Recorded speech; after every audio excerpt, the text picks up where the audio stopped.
Welcome to On the Beat, everyone. I'm Troy Thompson, and today we'll be talking all about, it's a topic we don't like to necessarily have a conversation about, but today we are, and it's all about constipation.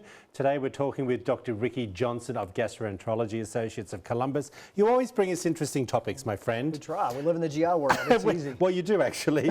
Okay. You know what? I'm going to start off by saying constipation. How do you define constipation? With any bowel disruption, the first thing I like to talk about is what's normal.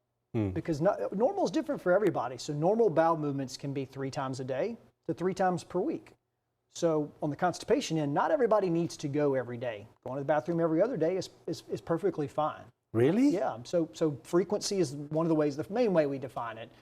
So, less than 3 times per week. And then you can also define it by, straining, incomplete evacuation, meaning that you've gone to the bathroom, but you feel like you haven't quite gotten it all out, and you have, there may be some more that won't come, or kind of gross here, but manual disimpaction. And there's some people who actually have to disimpact themselves manually, like colonics. Yeah, no, digitally using. Oh, okay. So we don't need to go any further with that conversation now. Yeah. But let's talk a little bit about what causes constipation. Now, I would assume.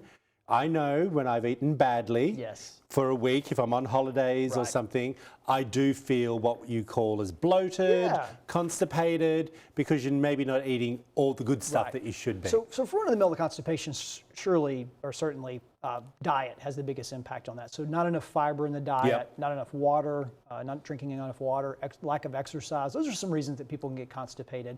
Then you can get into other, medical reasons. Medicines, actually, there's medicines that can slow the gut down and cause constipation. People with diabetes may be more likely to have constipation.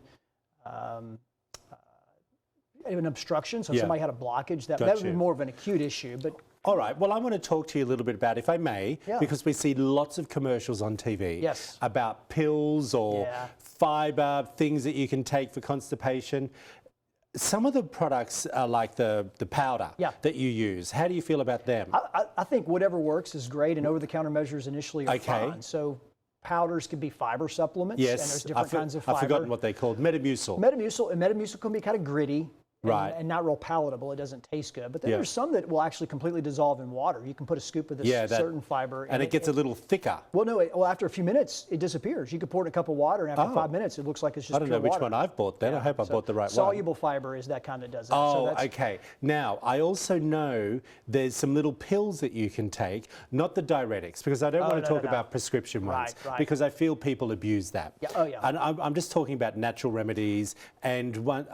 I don't call it a leave or a line, maybe what you're thinking about. Maybe? So probiotics are one way that we, there's lots of different ways to approach constipation, but probiotics I think are very helpful. And probiotics are capsules that are filled with good bacteria that replenish the good bacteria of your intestinal tract, and that can help promote good digestion and increase regularity, decrease bloating in particular too. Now, I always ask you this question because I think of you as specialists, okay? I don't know why, but I feel I do, being a specialist in your realm of practice. Is this something we need to discuss with our GPs first, or we call you? It depends. Some people have been constipated their whole lives. But that's not healthy, doctor. It actually is not that it's not like it's going to be detrimental to your health. So chronic constipation is not generally going to have adverse effects on your health. So if people are constipated and they have been most of their life and they can control it with whatever remedies they get over the counter, whether it be fiber or Miralax or whatever, that's fine. Okay, so there's no long-term side effects for being constipated? No. But just what you're saying is lots of water, everyone, lots of vegetables, and if you're still having a few problems, a little bit of exercise and maybe some Metamucil. And if you have a big change in bowel habits, that's always an acute change. That's a reason to call us. All right. We always appreciate you. Thank you so much. If you want to find out more, there it all is up on the screen for you. We'll be back after this short break.